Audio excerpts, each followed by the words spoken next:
Let's connect with Manish Sabharwal. He's the chairman and co-founder of TeamLease, which is a temp staffing company. Thank you so much for taking time out. There's going to be layoffs, there'll be cutting costs, halting dividends. Companies will really scramble to adapt as the coronavirus issue is hitting us, and we're really grappling with it at a time like this.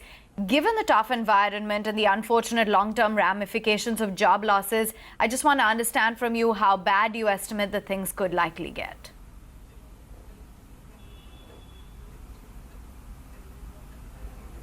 No, I think it's unmodelable. I think it would be premature for anybody to sort of try and model where it's going and how long this is going to take. Everything that we do to control the virus causes pain to the economic system and the financial system. That is really all we know. And we also know that the emotional contagion will have a much longer tail than the virus. So I think as of now, companies are sort of staying the course because it's impossible for them to, you think about hiring you in linear terms, while virus is obviously changing things in non-linear. So I think that the economic system and the financial system's response will be downstream from the health system's response. So once it's clear how the health system has either flattened the curve or brought this under control, is only when companies can start thinking about it. But also the economic system will have to, the Prime Minister's task force will have to think about things like, are we going to use direct benefit transfer to help people? Are we going to do regulatory forbearance for MSMEs? Are we going to bring down interest rates further? Do we have to think of other tools? So I think the tools are quite obvious, but I think it would be premature to say that policymakers should in the next few hours announce something, because while it's not clear where this ends or where it starts and how long it spreads. So my sense is, at least from our vantage point, this is unmodelable, and anybody who says that they know how deep, broad or wide this crisis is going to be is delusional in that sense. The industry size for temping staff is around 44,000 crores, employing around 4 million people. Are we seeing demand completely freezing up on that front? Because that's a huge number in itself.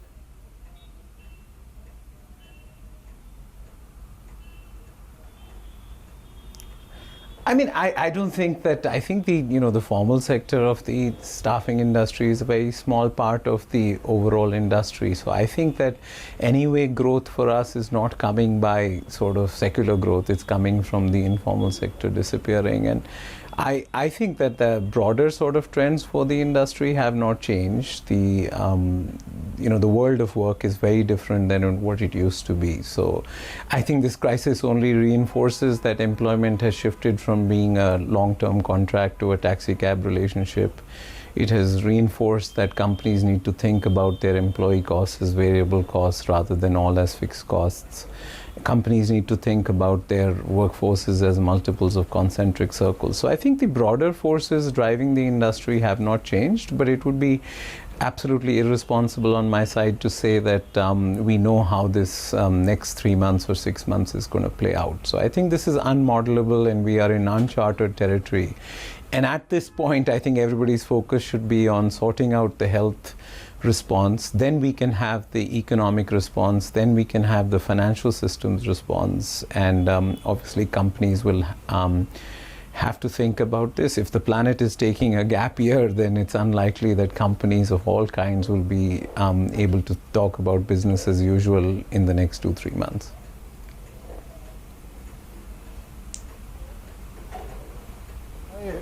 I appreciate that you're being frank and honest, but unfortunately it may sound, there are salaries to be paid, there are jobs which need to be protected.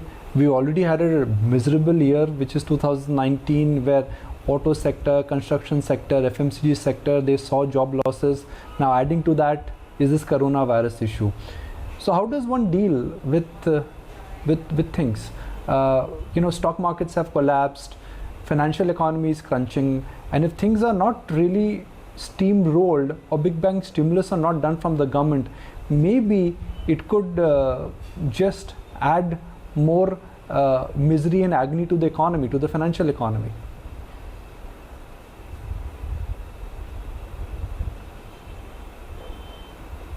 Absolutely, I think, but what is the problem with India is that our labor market shock absorbers, 50% of our labor force works in farms and only generates 14% of GDP. And 50% of our labor force is self-employed technically, but it's actually self-exploiting. So in a convoluted sort of way, those two labor market shock absorbers of agriculture and the informal sector make the problem a little different from India than from advanced economies where they are at the productivity frontier in land labor capital. India is very far from the labor frontier in land labor capital. So I think when you look at this from an industry or an individual company's perspective, it will be very different than when you look at it from the financial systems perspective, which is, we're already going through some churn in banks and, will they require regulatory forbearance? Do interest rate reductions really help? I don't know whether the 100 basis point reduction by the Fed in the US actually freaked out the markets or actually reassured them. So I think that, yes, there will be pain. I think that there will have to be some non-traditional policy response. But I don't think we're there yet. The most important input into a GPS is not where you're going, it's where you are. And I don't think we have a sense on where we are, on how long this furlough will be, will social distancing, everything we do to control the virus is really painful for the economy. So how long is this going to last? We have no idea. So yes, there will have to be some non-traditional responses, which could be, transferring 1,000 rupees to every person with a bank account. It could be giving regulatory forbearance.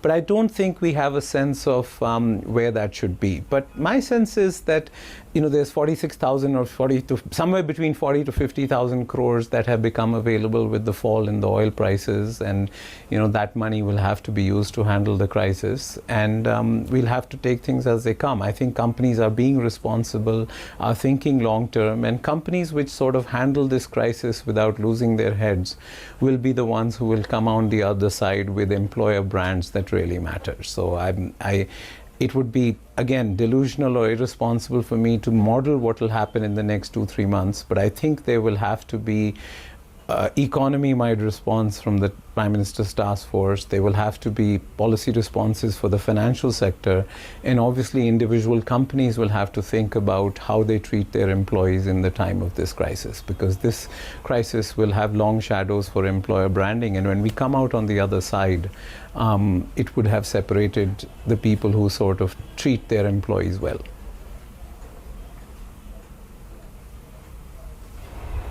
That's a great answer, and the advantage with your position is that you have a fairly strong top-down view of various sectors, companies, and the best practices which individual companies are adopting. So my next question is that if we talk about the obvious sectors like health, like tourism, hospitality, restaurants, those sectors are almost in a lockdown mode right now. So what will happen to some of those sectors? We all know that the pain is going to be prolonged. Will they survive? Will we see job losses? Will we see government intervention? Because on our social feed, on my Twitter feed, on ET Now's Twitter feed, we've been asked this question again and again. Is my job safe? What happens if I stay at home if I work? Will I get a salary cut?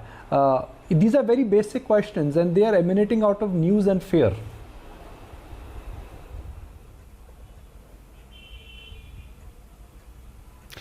See, I think the work from home has also exposed a class divide. We did our own estimate for our own, lakhs of employees, and only 50% of our graduates can work from home, but only 10% of our non-graduates can work from home, right? People who use their minds can work from home, but people who use their hands and legs can't work from home. So, work from home only works for the creative class, it works for knowledge employees, and so there is a clear sort of education divide or class divide emerging in people who can work from home.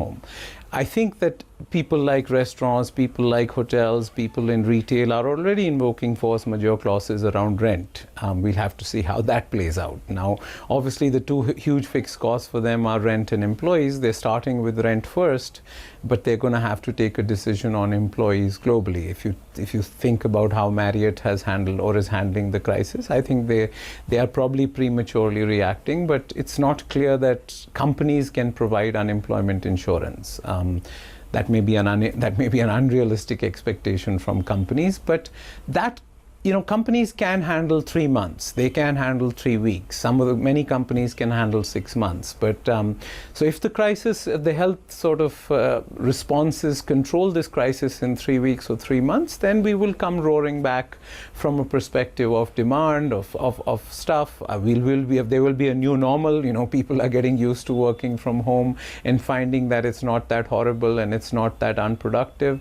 So I think there might be some new sort of trajectories in business travel and in stuff like that.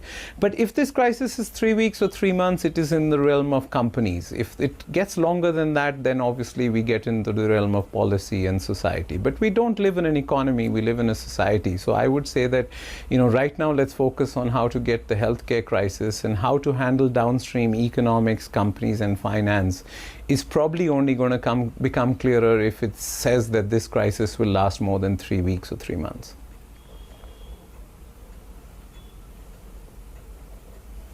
Now, I'll take the liberty of asking you a specific question for your shareholders. What is happening to your business? How are you dealing with this pain? Since you are in the staffing business, since you are in the business of giving intellectual capital and intellectual employees to various companies, what is the feedback which you're getting from them?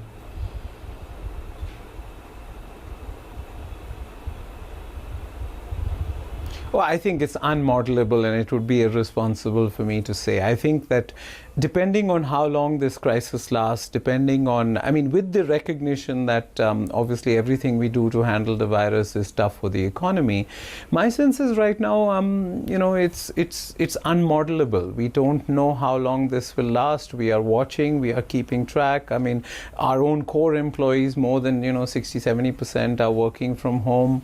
Our clients, based on the industry they're in, based on the profile of their workforce, are also trying various experiments.